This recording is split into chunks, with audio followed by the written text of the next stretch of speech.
இப்ப நீங்க ஊசின்னு சொல்றீங்க இல்லையா? இப்போ நாம மருந்தோட செலுத்தக்கூடிய இன்ஜெக்ஷனும், நீங்க பயன்படுத்தக்கூடிய இந்த குத்தூசி, அக்குபஞ்சர் நீடில்ஸ் அப்படிங்கிறதும் ஒரே மாதிரி இருக்குமா? இல்ல டிஃபரன்ஸ் இருக்கா? டிஃபரன்ஸ். சிரஞ்சி நீடில் அது வேற. ம். அது வந்து நம்ம யூஸ் பண்றது கிடையாது. அக்குபஞ்சருக்காகவே ஸ்பெஷலா நீடில் இருக்கும். கொஞ்சம் தலை தலை வந்து சுருள் சுருளா இருக்கும். அது ஆண்டனா மாரி. அதுக்கு நேரா வந்து சின்ன மெலிசா 0.25 கொஞ்சம் வெளியில நீட்டிட்டு இருக்கும். அத மட்டும் தான் ஸ்கின்ல குத்தணும். ஸ்கின்ல 3 லேயர் வரையில தான் குத்துவாங்க ஓகே. நார்மலா. பட் கிரானிக் கேஸ்னாக்கா அது கொஞ்சம் டிஃபரன்ஸ் மாறும். கொஞ்சம் அதிக ஆழமா குத்த வேண்டியிருக்கும். ஊசியிலேயே வந்து நெறைய வகைகள் இருக்கு.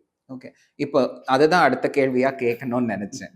ஆ ஊசிகள் நீங்க சொன்ன அந்த குத்தூசிகள் வந்து வலிக்கு தகுந்த மாதிரியும், வியாதிக்கு தகுந்த மாரியும் வித்தியாசப்படுமா? இல்ல வியாதிக்கு தகுந்த மாரிலாம் வித்தியாசப்படுறது இல்ல. வலிக்கு தகுந்த மாரி தான். ஓகே. வலிக்கு மட்டும் நம்ம எடுத்துக்கலாம்.